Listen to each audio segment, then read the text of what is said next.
Assalamualaikum warahmatullahi wabarakatuh. Berjumpa lagi dengan saya Muhammad Khalil dalam mata kuliah Pendidikan PAI di luar sekolah. Pada kesempatan kali ini saya akan menyampaikan tema tentang 4 pilar pendidikan dan hubungannya dengan pendidikan sepanjang hayat. Sebelum kita membahas tentang pilar-pilar pendidikan apa saja itu, kita perlu ketahui apa sih makna pilar pendidikan. Secara umum, pilar ini kita ketahui diartikan sebagai tiang penyangga, baik itu terbuat dari beton ataupun besi ataupun kayu sebagainya, yang berfungsi sebagai penyangga suatu bangunan atau kita bisa sebut dengan pondasi. Dalam konteks pendidikan, pilar pendidikan ini diartikan sebagai penunjang utama ya dari setiap usaha, perlindungan, bantuan, bahkan pengaruh yang diberikan kepada peserta didik dengan tujuan untuk mendewasakan mereka.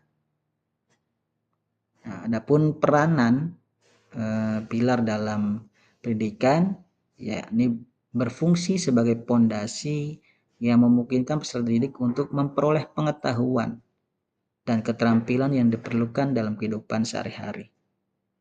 Nah, bahkan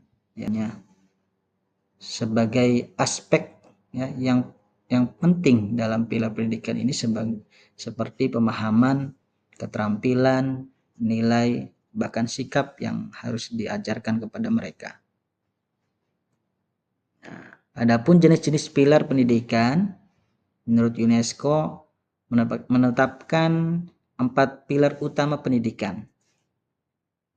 Dalam konteks pendidikan agama Islam, ini menambahkan 1 pilar lagi sehingga menjadi 5. Walaupun konteks tema yang kita belajar hanya 4 pilar pendidikan. Nah, yang pertama yaitu learning to know, yakni belajar untuk mengetahui. Maksudnya bagaimana? Yakni dalam pilar ini menekankan pentingnya pemahaman terhadap apa yang dipelajari oleh peserta didik. Sehingga pembelajaran yang ia pelajari atau pengetahuan yang ia pelajari bukan hanya sekadar hafalan saja, tetapi memahami secara mendalam. Sehingga pilar pertama ini sebagai dasar untuk pengembangan intelektual dan pembelajaran sepanjang hayat.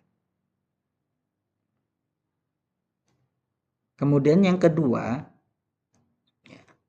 pilar pendidikan yang kedua yaitu learning to do, yakni belajar untuk melakukan.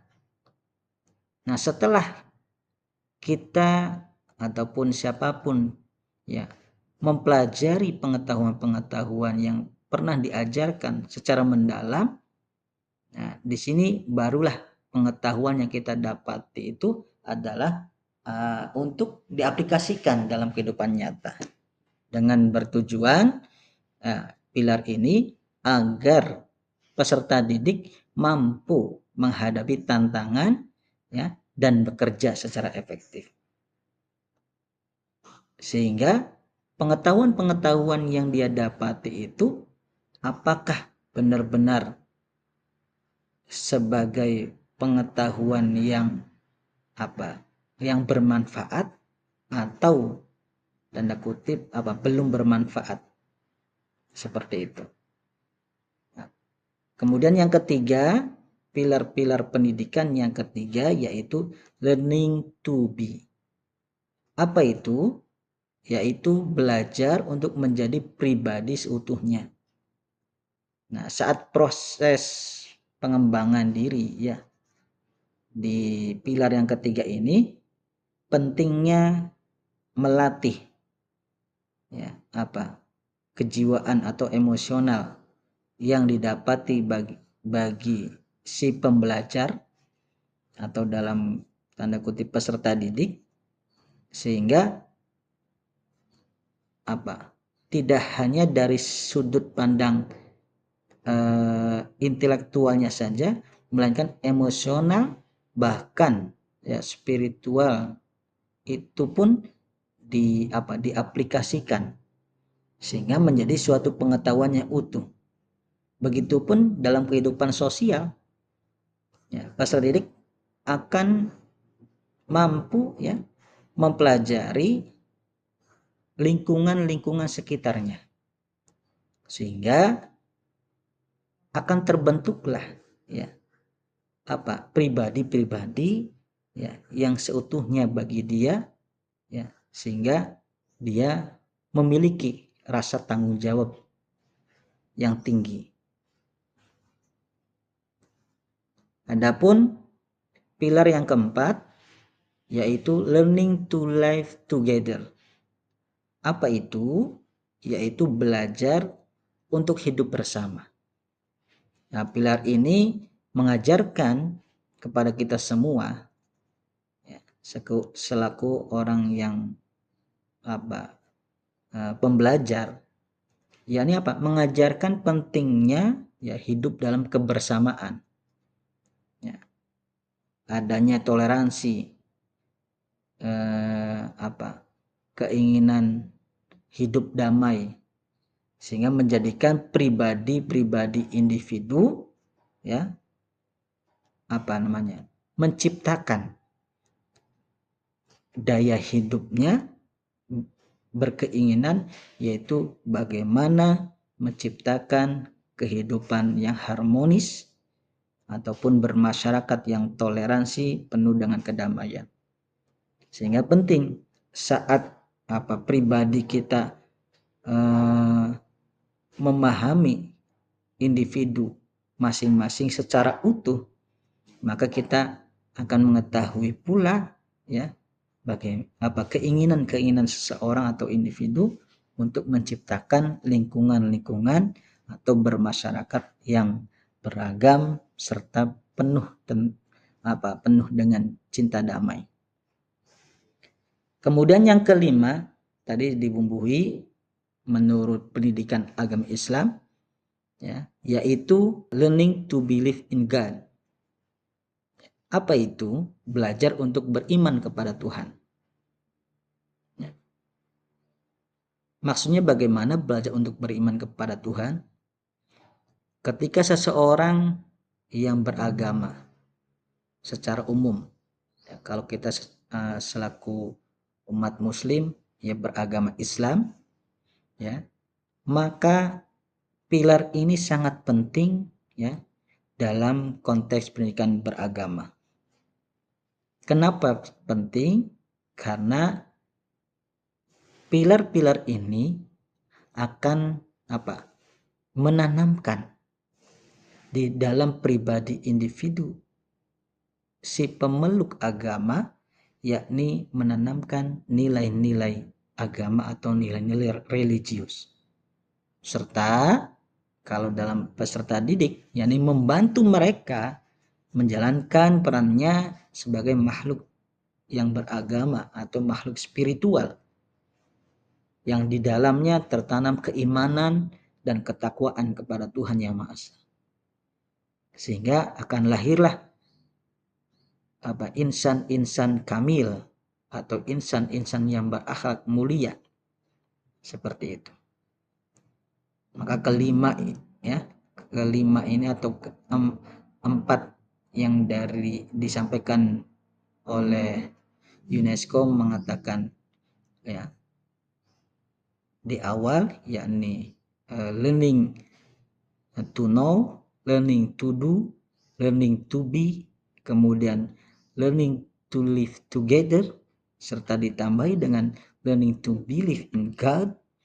Ya, ini sangat penting sebagai dasar pendidikan kita untuk hidup atau untuk terus belajar sepanjang hayat. Maka peranannya ya atau hubungan ya dengan pendidikan sepanjang hayat ini ya sangat erat pastinya. Kenapa sangat erat? Ya karena seseorang ketika memiliki 5 pilar yang disebutkan tadi di awal, akan terdorong dalam dirinya untuk terus belajar, untuk terus termotivasi untuk berkembang, bahkan menciptakan berkenaan tentang perkembangan pengetahuannya ya seiring dengan perubahan zaman di mana orang tersebut berada.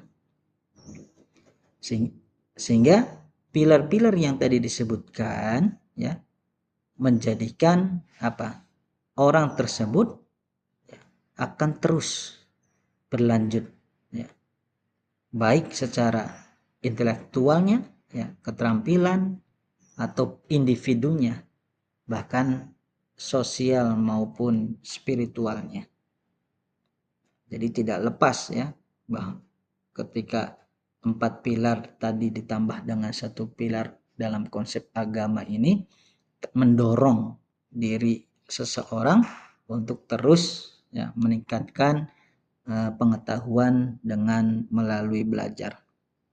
Nah, dapat kita simpulkan bahwa pilar pendidikan ini ya sebagai pondasi ya yang sangat memungkinkan peserta didik mendapatkan pengetahuan dan keterampilan yang diperlukan dalam kehidupan sehari-hari dan menjadikan pilar ini landasan ya, bukan hanya teori saja melainkan landasan ya dalam kehidupan sebagai seorang pembelajar sepanjang hayat ya, dengan menerapkan dan dengan memahami dan menerapkannya dalam kehidupan sehari-hari sehingga melahirkan pribadi-pribadi yang cerdas ya, terampil, kemudian penuh tanggung jawab,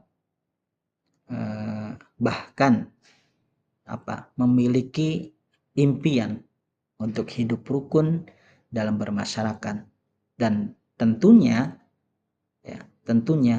mereka memiliki keimanan kepada Tuhan Yang Maha Esa.